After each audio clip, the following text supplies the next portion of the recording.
machine learning, artificial intelligence, R2-D2. If you're confused by these words, you're not alone. You're also not a Star Wars fan, but that's not important. What is important is that we can all agree, when it comes to technology, there's always room to know more. But if the buffet of knowledge is limitless, do we even want to grab a plate? The legal profession is one that's based on precedents, looking backwards to find the way forward. What do statutes say? What have previous lawyers done? What's come before us informs what can happen next. Technological evolution in the professions it's sprouted are not based on precedents. They look forward to a world that doesn't exist. So in this flattening world where technology has given everyday users on the internet access to the world's information, where do specialized knowledge workers like lawyers stand? That's what we're talking about today on Lawsome. Legal tech in a flat world. How can lawyers round out their practice and learn the new rules? Let's find out.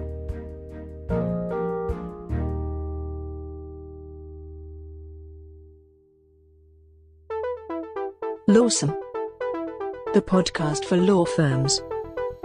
Powered by Consultwebs.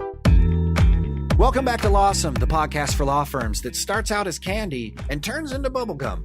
We're here to inform, educate, and entertain the legal community on the latest in personal and professional development. My name's Jake Sanders, and I'm hailing to you from the Rocky Mountain region, and joining me is my co-host, here to bring the Illinois, AdWords lifer Paul Julius. What's up, man? That's right. Come on, feel the Illinois. Oh, yeah, baby. Those keywords are flying off the shelf. We're making them up. We are. We're stealing them. What is on this show? Today we visit lawtechnologytoday.org and learn about the data-driven lawyer. We interview Professor Gillian Hadfield about her book, Rules for a Flat World, and talk about the future of legal tech. And as always, we ask the professor 10 questions we ask everyone. Pull up a plate. It's the Hot Takes Buffet. The link today is from lawtechnologytoday.org by Jeff Pfeiffer. It's the data-driven lawyer. I think this is a great article, and the reasons why it's a good article is because it's a great place to start. It doesn't jump the gun. So I think like a good article redefines the terms and reintroduces concepts, and it doesn't pretend that you're Isaac Asimov. You know, I don't know what machine learning is. I think machine learning might be when I shove a book into a DVD player, you know. But I think this author helped us out, put us on the ground level, and then appropriately scaled up the jargon. And so I have a take on immersion and osmosis, but what's your take on this article, Paul? So there's two things. One is that I did want to kind of mention that Gillian's book isn't necessarily about like the practical application of technology right in front of your face as much as it's a little bit more about like the global impact of it. So I think you're right that this is a good place to start. Like it's going to trickle down at some point, but it's weird, man. Like I don't talk to any lawyers who use this stuff at all. And, we've had guests. Obviously Bernard Cho was huge with some of this stuff. Yeah. But I don't know. This still seems very fringe. Doesn't it feel kind of fringe? It's completely fringe. And I think everyone talks about it.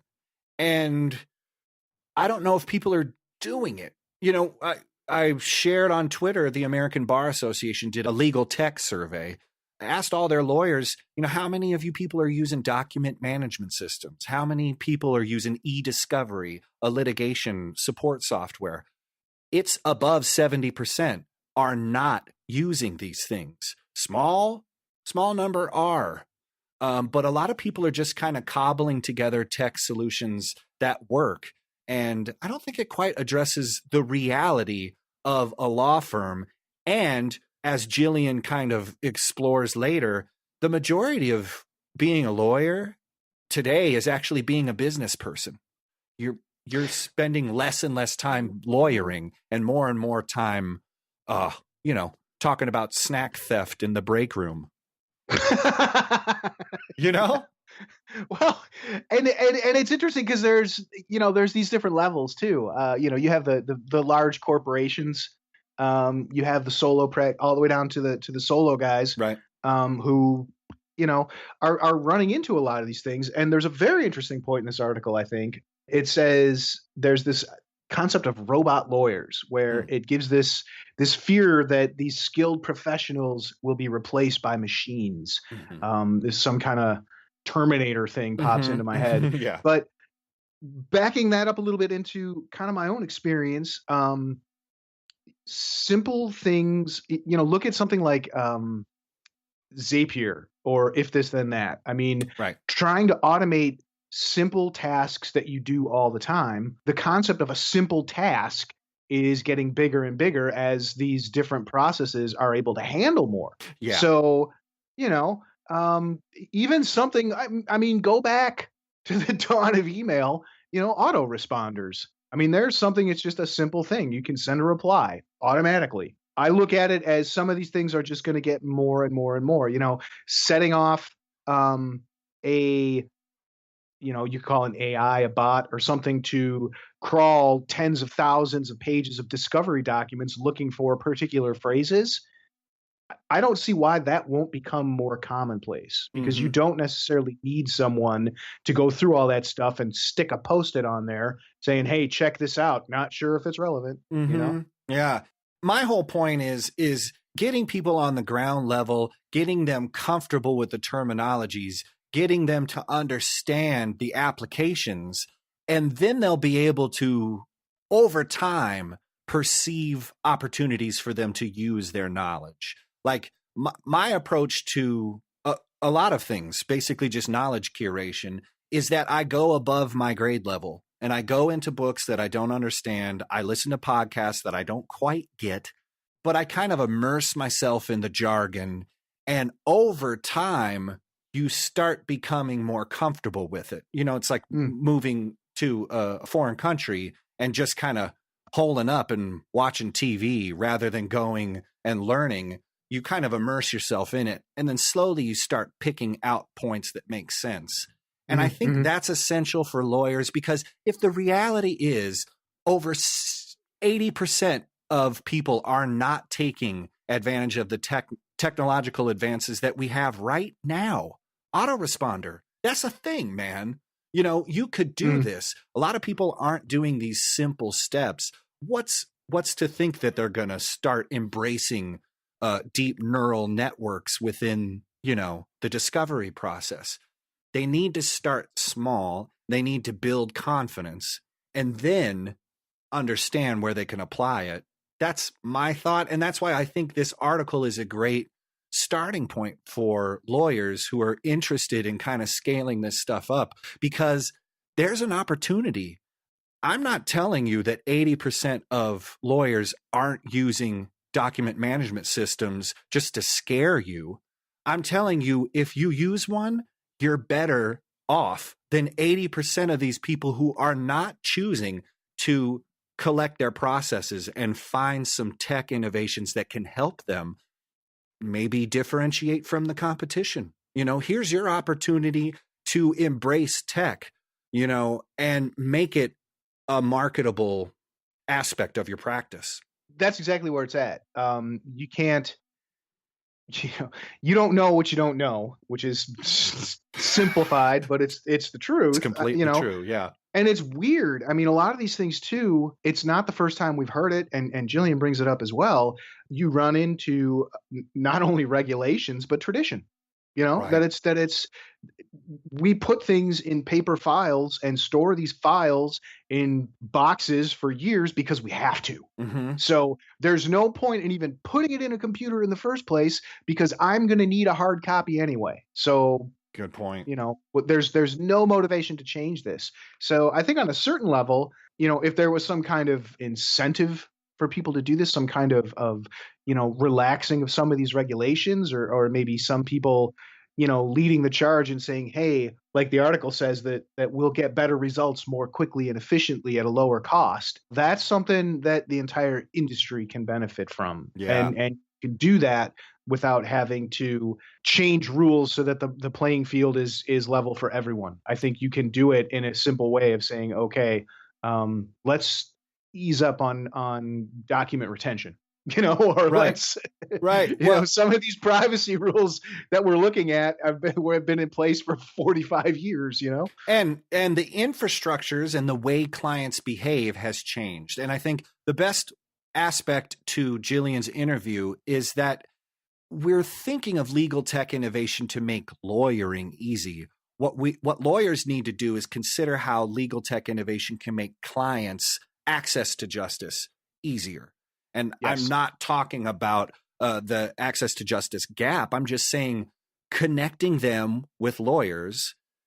The technological barriers that need to happen need to come from the client side, making them come towards the lawyer, because a lot of tech is just, we're kind of inside our own complex processes, and maybe we've made it easier, taken a day off of a workflow. But what has increased the likeliness that we can improve public perception, help people get access to justice, and differentiate in a really competitive market? Tech is a good place to maybe jump off of. And make some money. And too. make some money. I'm not playing. Throw that in there. Yeah, no. Let's, Hey, why not? Yeah, I think it's important. But this interview, what is it? It's like the best interview we've ever done, right, Paul? We say that every single time we do an interview. So now it's the truth, though.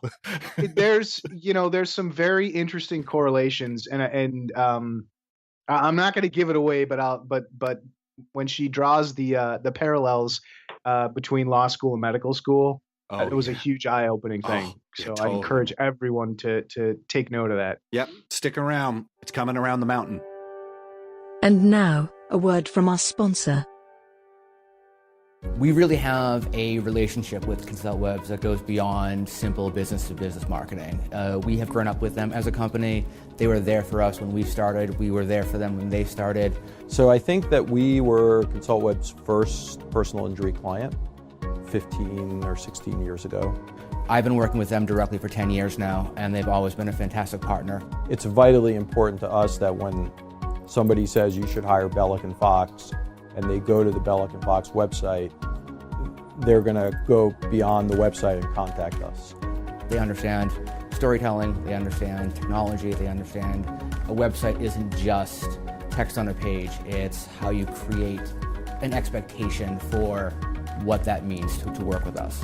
When we get a case, they are very excited in a really genuine way that I think reflects the fact that they sort of view their success tied to ours. So that's why we've continued to use them. I've never had anything but praise for how they've been able to market our website. Go to consultwebs.com to learn more.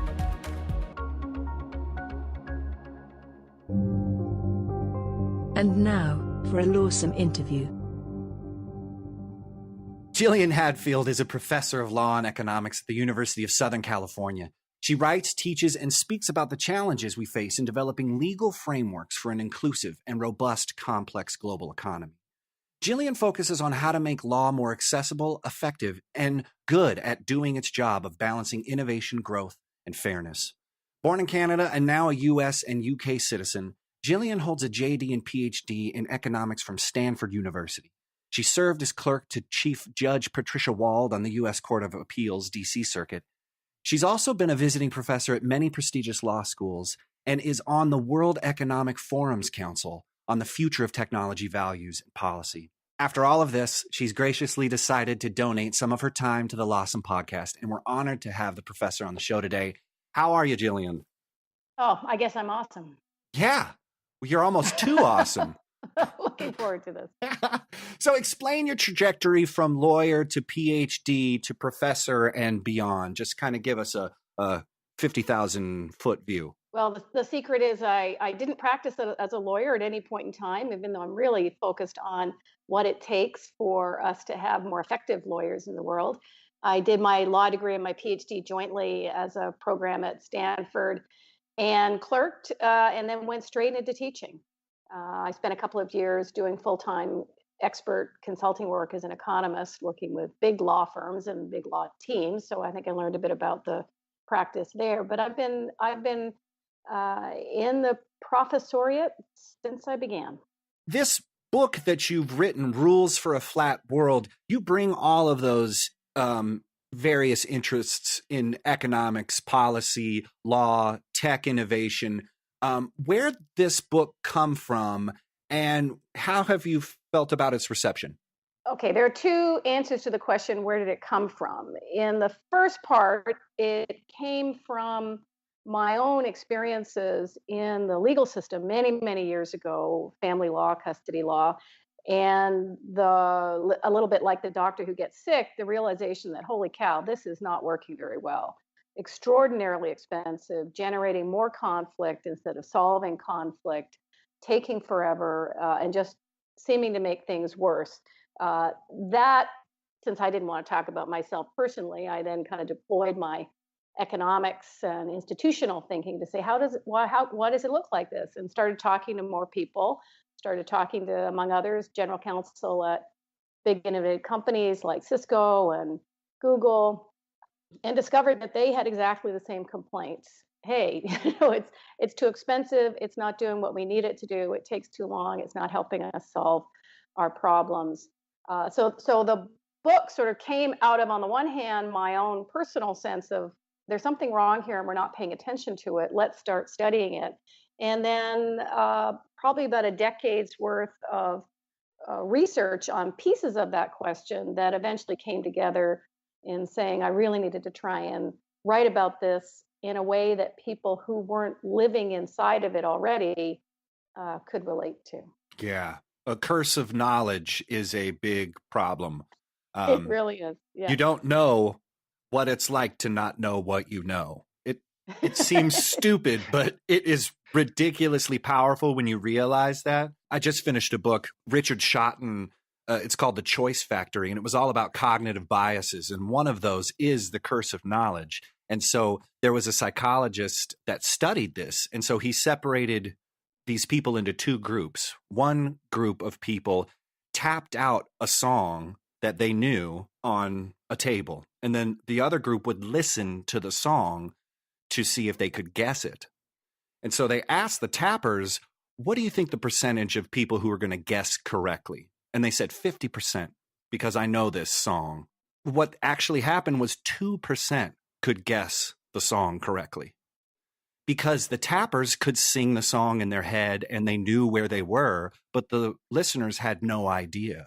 So it exposed this idea that we're wildly confident about people understanding our jargon and our internal kind of inside baseball things, when in reality, we have to keep approaching it from the ground level. Yeah, that's excellent. That captures exactly what we see in terms of why this massive gap has opened up between the legal systems we've got and what people need. And businesses need. It's amazing because I participate in this process of converting people from ordinary humans into lawyers. It's amazing how quickly people who've been through our JD programs lose touch with what the world looks like to people outside of it. That they don't know what the word arbitration means. There's a terrific study that shows that even when you sit ordinary people down in front of a screen with an arbitration clause, like in a cell phone contract, put that in front of them, ask them to read it, and then ask them whether or not the contract they read had an arbitration clause and whether they can take their disputes to court. And only 9% of people get that question right. Well, I'm pretty sure there's a lot of tech companies that are like thumbs up on that one. Because you can just put it in there and I was just thinking that, like, and that's by design.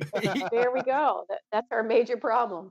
We've had Ben Barton was on the show, and he's a big proponent of access to justice. It's fascinating to hear you talk about big companies having a lot of the same issues, and I think what you just said kind of illustrates it exactly. Like, there's this huge gap of, really, it's a basic thing, a cell phone contract or whatever, that's become completely illegible and ununderstandable to anybody who doesn't have some kind of contract law background.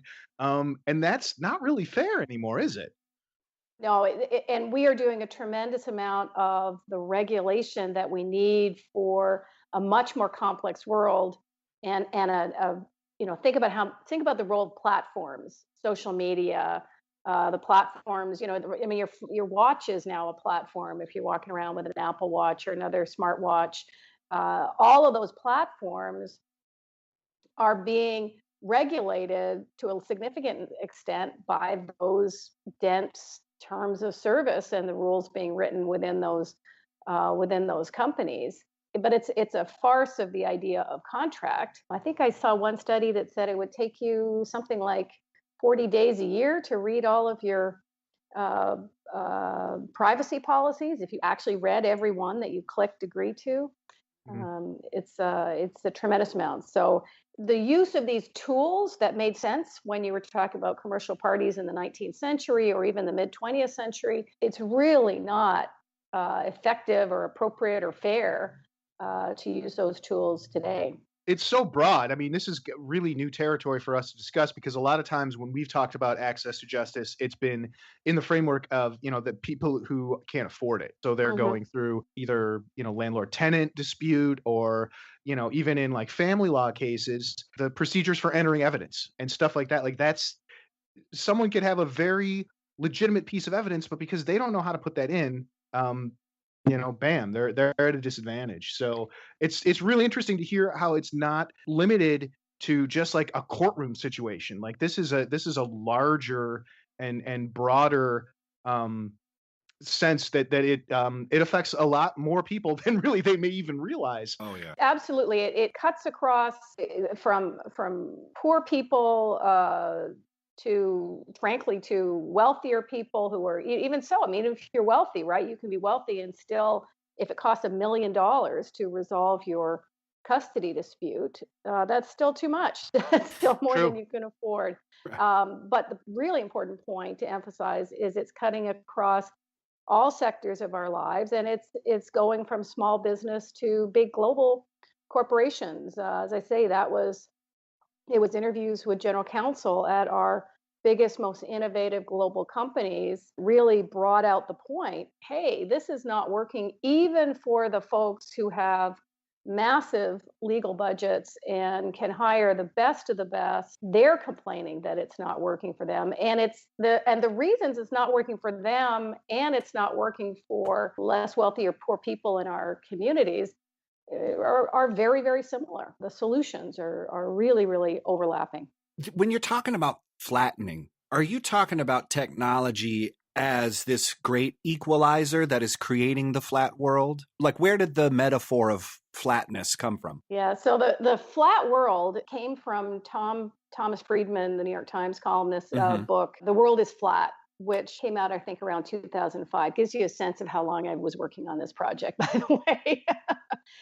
And when Friedman wrote about the world is flat, he was talking about globalization and the internet as a platform, right? The web-enabled workforce, so that you could have people reading, you could have doctors in India reading, or radiologists in India reading X-rays, and that you could work over the internet, which was really cool at the time.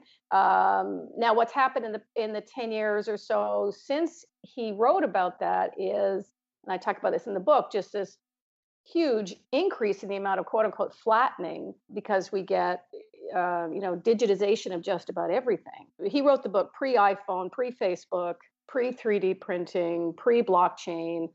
We now can, so, and there's really nothing flatter than an array of ones and zeros, which is we can convert, our voices, our images, our physical objects, self-driving cars. So that the flattening we're talking about there is, where is stuff? Like where's a 3D object? Is it in the software? The person who wrote the program? Is it in the computer it was created on? Is it in the computer or the printer that is being printed out on? When is stuff happening? Who's driving that car? We just kind of dissolve so many of the boundaries of what we have. It's not, it's not flat in the sense that it's all equal. Right. And Friedman came under quite quite some criticism for the idea that it sounded like he was saying it was a level playing field. Well, he did say it's a more level playing field. And there's still lots and lots of inequality and unevenness, and there's ways in which digitization is making that even worse. Think about those terms of service. I think one of the most important forms of exploitation we have now is exploitation of the people who have a hard time understanding lots of complexity to those who have the resources and the ability and the money to manage and use complexity, like to write complex terms of service. Well, completely. Well, and one of the things that I was thinking of is stupidity is the great equalizer, because there are really, really rich people that are dumb, and there are poor people that just get that for free. So I'm just kind of, I'm just not going there. Yeah. if we're talking about digital natives and sort of like this new crop, people who were born into a flat world, legal students, people coming out of law school, or anybody contemplating a legal career, you recently wrote that most law schools are letting their students and society down. And you gave 3 tips on how to correct it. Could you go back there and unpack those things and kind of where that blog came from? Yeah. So I've been thinking about legal education for a long time and the mismatch between what we do in law schools and what people need. And this has been a concern for decades, that people coming out of law school not really able to work for clients yet or take responsibility for cases. But that mismatch has just widened dramatically with the transformations, one that we're looking at in the world, the legal world, what we need the legal world to change, and the speed with which things are going on. And so the sense in which I'm concerned about law schools letting down their law students is that we are continuing, and this is across the board in law schools. This is really true whether you're looking at the fanciest law schools or the night schools that are giving people law degrees who are, spending their days working, doing a hard job. They're all very focused and insular on the way we've been teaching law the same way for decades and decades and decades. You can trace the method very easily back to Harvard in the 19th century. We're still using appellate case books. We're still using Socratic method. We're still giving 100% final exams and not doing a lot. It's true we have more clinics, but we're still not doing a lot to adapt our teaching methods so that students are able to understand what's happening in the world and ready to do something about it. We haven't advanced that. So the kinds of steps that I've proposed in the piece that you're talking about, and I should say I'm also working with the ABA's Commission on the Future of Legal Education on these questions, although these are my own ideas in particular. And so I've got 3 that I talk about in that piece. Number 1 is currently the ABA, American Bar Association, regulates law schools at the front end, at the input. So it says, here's the kind of tests you have to use in order to admit law students. You have to have this many minutes of courses. Students can only take this many number of units through distance education. You can't give credit for these kinds of programs. It has to be this long. It has to be this many years. You have to get approval for any of the other programs that you're offering and so on. So it's what you call input regulation. And so step number 1, in my view, is get the ABA as the regulator out of the business of regulating the inputs and get them focused on regulating the outputs. How are we going to make sure the people who come out of whatever kind of program we put together have sufficient competence that we address, the realistic and appropriate concerns about consumer protection, that this is somebody who, if, I hire that person to manage my immigration case or my taxes or whatever, that they're competent to do that. That's what we should be worried about. And we should be setting those standards. How do we evaluate that somebody's competent at that? Currently all we have are bar exams, and the bar exams are actually not even validated as having any relationship whatsoever to the actual ability to work for a client and not mess it up. That sounds horrible. Wait, Yeah. what? No, because they test book knowledge and they we don't actually go out and validate them. We don't actually go out and see, okay, did somebody who got a higher score on the bar exam, were they less likely to mess it up? Was the person who failed the bar exam more likely? Were they dangerous to the public? We need to rethink all of that. We need to come up with much better ways of ensuring that whoever hangs out their shingle and says, I'm a licensed lawyer, knows what they're doing. And then let schools, universities, programs come up with a whole variety of ways of making sure people can do what we need them to be able to do, rather than saying everybody who has a law degree, everybody who's practicing law has to have done the same set of courses, in the same kind of programs, admitted taking the same test, the LSAT. So I think let's let there be a lot more diverse ways of figuring out, so we can get more diversity among the people who are going into legal education and legal training, and diversity and innovation in the ways that we teach people. That's step one. Step two is to really emphasize that what we're doing with licensing is establishing thresholds, minimums, competence levels, and those should be based on practical wisdom. Like I say, the ability to actually take on a case for a client, give advice to a client, and do adequate, competent, the scholarly work that goes on in law schools. And believe me, I'm very much on the scholarly side. That's great, terrific, wonderful. We should still do that, but it should be disconnected from the testing that's required for license to practice. And last of all is to say that we do need more types of licenses. Right now, anybody who can do any kind of law has to have the JD degree, the 3-year graduate degree, and pass the bar in their state. But there's really no reason for that. You could have people who would be terrific at helping people with an immigration case, with a family case, with a small business problem, with a labor issue, with specialized licenses. In medicine, you don't require MDs to do everything. I was just thinking that. Me and too. That's fascinating. Like, that's like saying that everybody who's coming out of law school is a doctor, when really a lot of times some of these things that we're talking about, like access to justice or some of these things, you could solve with a nurse practitioner, or something like that. Like that's wild. Yeah. You'd really don't want the doctor taking your blood. You'd like the person who's done it a million times and isn't going to hurt you when they do it. Yeah, excellent point. Jake and I were talking about, we get off on tangents as oh yeah, we're about to get on one right now. But so we were talking about people who are just hired at associate level, and how do you get these people this experience? It goes along with what you say. You're not battle tested. You know what I mean? Like it's almost like firms, partners or whatever, have to invest a certain amount to almost get you like that real world experience. And it's interesting to hear what you're saying, that like maybe there's a way to take out some of the stuff you don't need and put in some of this stuff that you do need, so you can hit the ground, not necessarily running full speed, but at least running. Absolutely.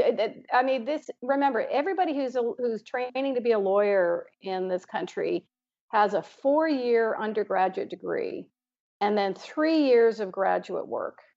That's 7 years of post-secondary education. It just doesn't make any sense to say that they really are not able to do anything when they graduate until they've then had another few years of supervised practice. Now, sure, you don't want them doing the most difficult things. You don't want them doing, maybe felony trials or death penalty cases in criminal, or, managing some massive merger and acquisition all on their own, which of course would never happen anyway.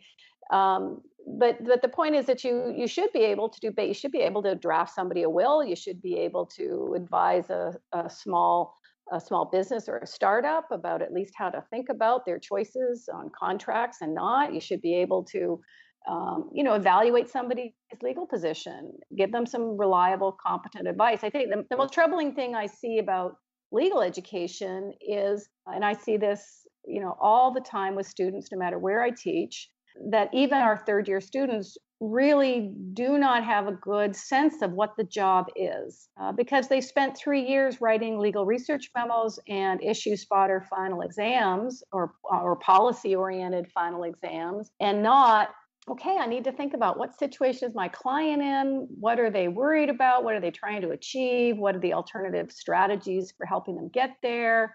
I have a lot of third year law students, again, no matter where I teach, kind of looking at me with big wide eyes saying, oh, is that what you want me to do? And I'm saying, yeah, well, we should be graduating people who at least understand that's the nature of the job and who are starting to develop their ability to do that.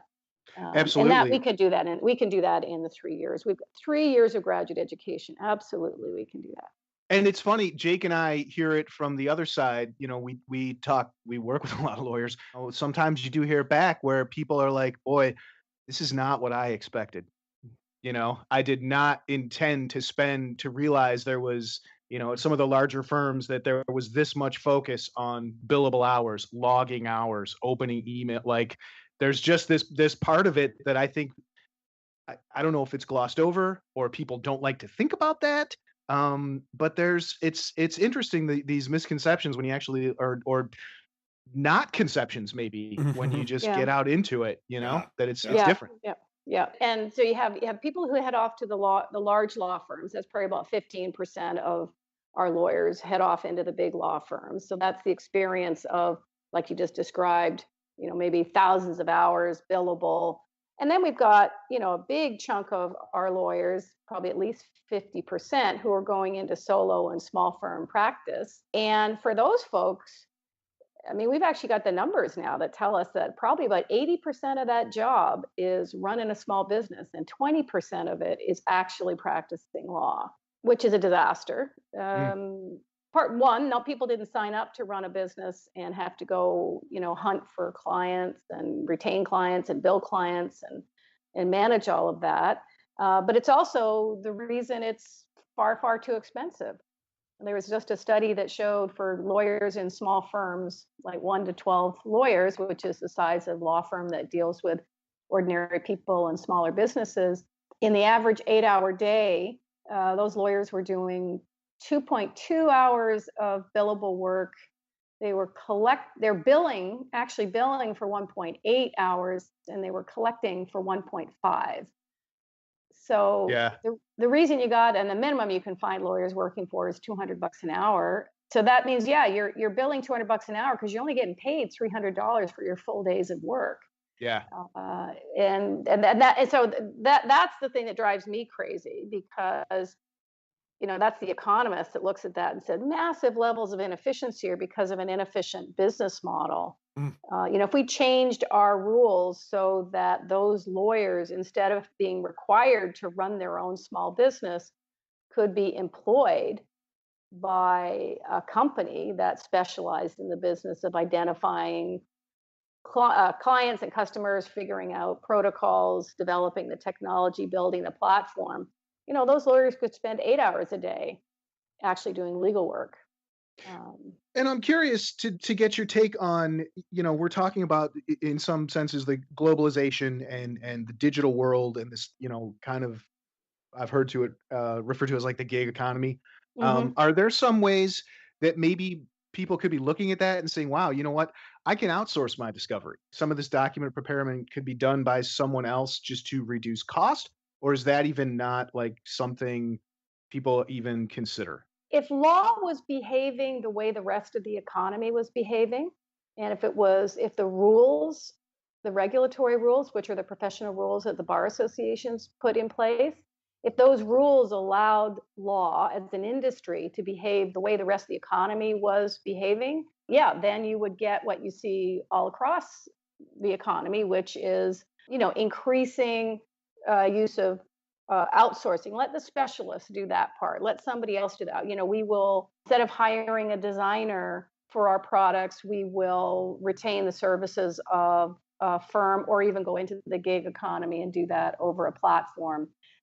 Programmers, right? I mean, that's the way the rest of the economy is going, and this is the flat world that Friedman was originally envisioning, the one where there's a web-based platform for people to interact over.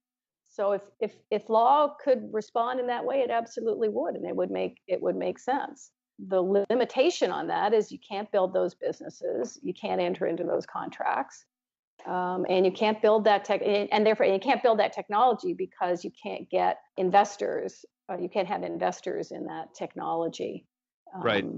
And the regulation too, like what you can do in this state, you can't do in this state. Yep. Yeah, it goes around. So, Yep. So if we were going to talk about a law firm, then like, and the tech in a law firm, what advice do you have for anyone running a firm? Like where, if they have money to invest, do you have any recommendations? What do you think? Here's the thing. So your question starts with the assumption that the way we should be organizing the delivery of law and legal services is through things called law firms. To be honest, I mean, again, the law firm as we now have it is a business model where you have lawyers as owner partners who have to make all these decisions, who are deciding questions like what technology should we invest in, and but who continue to be the owners, investors, operators of that business, and the rules that I'm talking about that get in the way of building the kind of technology we need are the ones that say those owner investors have to all be lawyers. I think that's what doesn't make any sense. And to be honest, the vast majority of people who are working as lawyers would have better, more comfortable, less stressful, lower risk, and happier lives if they could be, like most of us, employees of larger organizations that took care of that stuff. Interesting. I mean, lawyers are not trained to be thinking about what's the tech they should have. I think certainly if I was building tech within a law firm today, and I was trying to figure out, I would be paying attention to this question we started with, which is, what is it that people really need from you? A lot of the tech we're building for law firms right now is tech for lawyers to deal with the complexity that lawyers have created. So we've got AI that's, can now rapidly read over a non-disclosure agreement or other straightforward contract and tell you what's in it. Actually, we can do that now. We've got AI that can assemble your merger and acquisition agreement too. And you say, okay, so what does that mean that we've got quote unquote contracts that it takes a artificial intelligence to read and understand? Well, that says to me we've got a problem with the level of complexity in the contracts and that method of solving people's problem. Because at the end of the day, what the people who've written an NDA really want is, hey, I don't want to have this conversation about my new idea with this potential investor or partner unless I got some confidence they're not going to steal it. Is the answer really a 5-page, need an AI to read it document? Or is there some other way to accomplish that objective? Is there some other way to give those potential partners some confidence about what's going to happen going forward? Most of the advice people need in law is, how do I think through the scenarios of what's possible and what might happen, and not, how can I get more documents produced? The stuff I would love to see somebody really developing smart systems for helping people figure out what their situation is like. I mean, yes, it's great that I can go to, a company like LegalZoom, and I'm an advisor to LegalZoom. I can go to LegalZoom and, get my will, done up for, a couple $100. What I'd really love, and LegalZoom can't do this right now, is, some technology I could interact with that would ask me a set of questions and help me envision a whole set of scenarios about what's likely to happen. What if I get sick? What if my husband loses his job? What if, a relative needs care at the end of their life? To be able to think, that's what people really need, is they need to be able to think, how do I move forward in this world? How do I think about what's going to happen? And this, again, goes back to what we talked about earlier. Lawyers aren't thinking and working on the problem of what are the people I'm trying to help actually dealing with. We've gotten very focused on how do we manage the really complex processes that we've invented, which are drifting further and further away from being useful to people. Interesting. And it's almost like you need to be able to sit down with something and say, okay, what's your situation? It's this. Okay, here's what we got. Here's what we can do, and here's some things that might happen that we need to think about as well. So, Gillian, I'm wondering, going back to access to justice and talking about legal services thought of from a client service perspective, What advances are looking promising to you in closing the access to justice gap? And is it possible that a law firm could provide some kind of technological solution to help people think through complex legal issues on their own? Like, I'm just wondering if there's an option for a maybe a deep neural network connected legal chatbot that maybe a law firm could use to kind of get the ball rolling, to get more clients in. I mean, I don't know if that's helpful, but in regards specific to access to justice, is there anything that you've seen that kind of demonstrates what you were just talking about? So I think the chatbots we're seeing are still, again, they're constrained by the regulatory rules of what they can do. Should be, yeah. So that's I think they're pretty limited right now, but I think that's because the rules are making them limited. We could do more with them. But again, right now they're kind of like answer some questions and we can fill out some forms for you. Whereas you say what people really want is the ability, give me some help thinking this through. But I think that's where, and people in law need to be developing this technology, because that's, in the end, that's what you get good at. Everybody knows that the best lawyers out there, and the ones that people are really happy to pay lots of money to, are those who can come in and in relatively short order give you some real meaty, good judgment about how you should think about your situation and what your options are. They can paint a good landscape for you. They can tell you, okay, you just told me a complex story. Here are the 3 things we need to figure out right now. And that kind of guidance, navigational help, hand holding or whatever is what we're looking for. Wow. And absolutely, we should be able to, at this point in the development of AI, to be thinking about how can we embed that in smart systems that, for example, could give just applying your usual 80-20 rule, probably 80% of the people who might reach out are those who could be well handled with a system like that.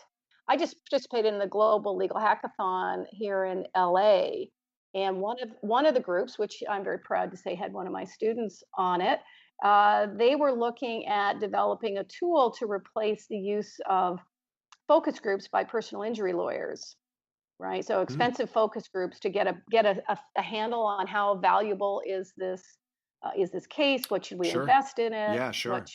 What kind of settlement should we be looking for?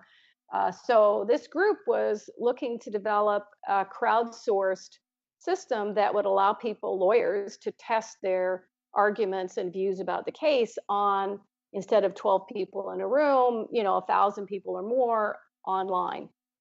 And one of the things I thought was really promising about that, I think that's a really cool idea, just targeting the personal injury lawyer market. But one of the things I think is really awesome about that as a possibility is, lots of lawyers, personal injury, smaller firm lawyers, they have like tons of people who come through the door that they turn away and say, look, I'm too expensive for you. This isn't a big enough deal for me to spend much time on this. But wouldn't it be great if you could offer those people something like, okay, for a couple $100, we could get an assessment of your case in this way. We might discover it's a better case than I thought. But we might also be able to offer you that service, to take to the insurance company, to take to the other side, to be able to develop tools for people to do much less expensive things to manage those cases. And I think we could be building that. I think we could be building those. If you're really thinking, not how do I manage the 10% of the cases I can take better, but what could I do for the 90% of the people who are getting nothing? There's lots we could offer those people. Oh, man. Yeah. That's powerful. And the best part about all this is me and Paul like to reduce these complex issues down to very reductive central trunk issues.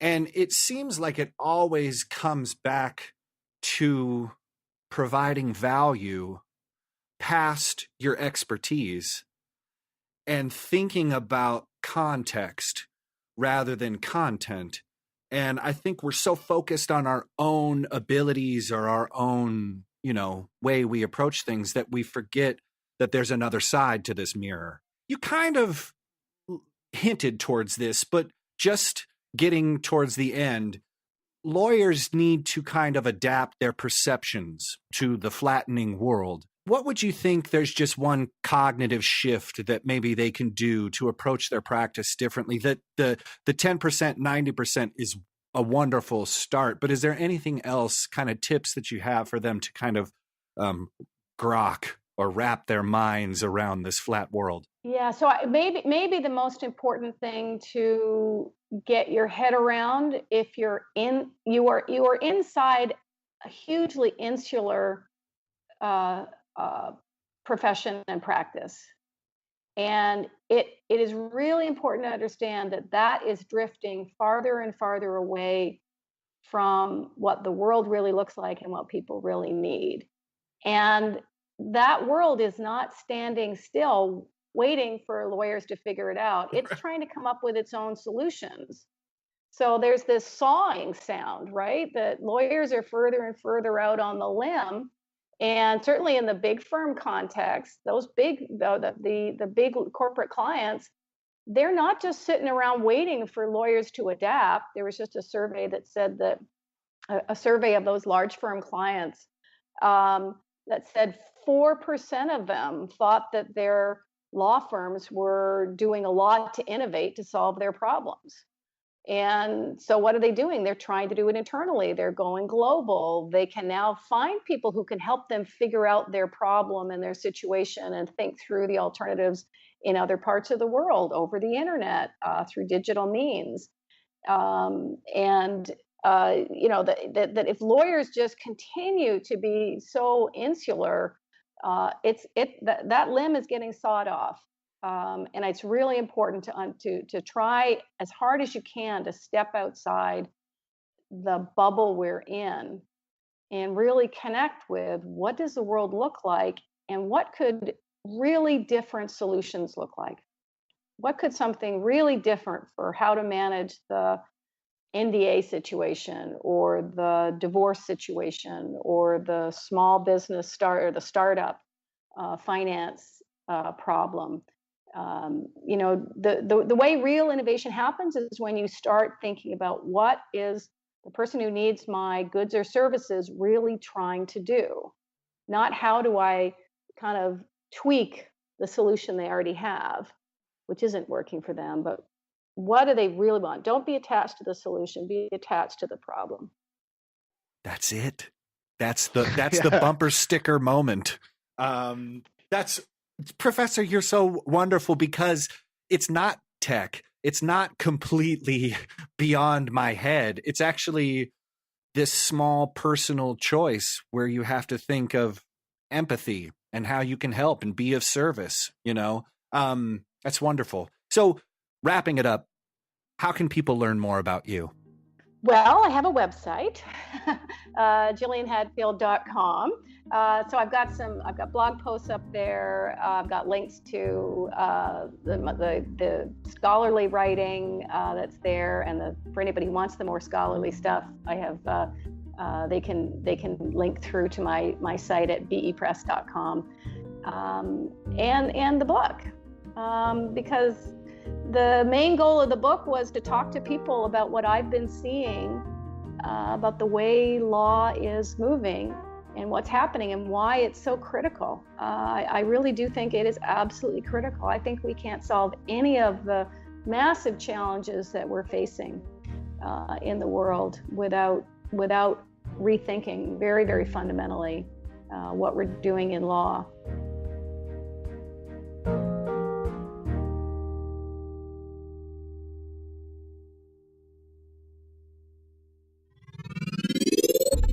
Ten questions we ask everyone.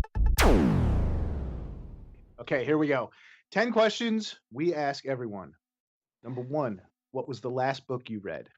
Oh my gosh, I can never think of it. I read crime novels. I read crime novels at bad time. That's good. There's no right or wrong. We're not going to be fact checking these, so don't worry. Very top of mind here. Number 2, what is your best habit? Sleep. It's one of the best answers we've had for that. Number 3, Facebook, Twitter, Snapchat, or none of the above. Twitter. All right. Number 4, coffee or tea. Tea. All right. The right kind of tea. What's the Black right tea. kind? What's the Serious right? black tea. Yes. Yeah. English breakfast. Some tips. English breakfast tea, yes. Right. Number 5, what is your favorite place? Being in my canoe in the middle of a lake in Northern Ontario. Nice. Number 6, is Keanu Reeves a good actor? Well, let's see. The last thing I saw, no. Okay. Number 7, what was your first job? I was a clerk in a fabric store. Number 8, what is a skill you have outside your current occupation that you incorporate into your work? I guess there's a little bit of theater. Totally acceptable. Number 9, what sites, blogs, or newsletters do you regularly check in with? So these days I'm looking at MIT Tech Review, TechCrunch. I think I'm following my Twitter feed for those. Yeah. Yeah, I do the same. I get a lot of stuff right from my Twitter feed. And I get a lot of stuff from Gillian's Twitter feed. Yeah. I try. Okay. One left. Number 10. After a long day or a long week at work, how do you relax and unwind? Oh, it's very boring. Cocktails, hot tub, TV.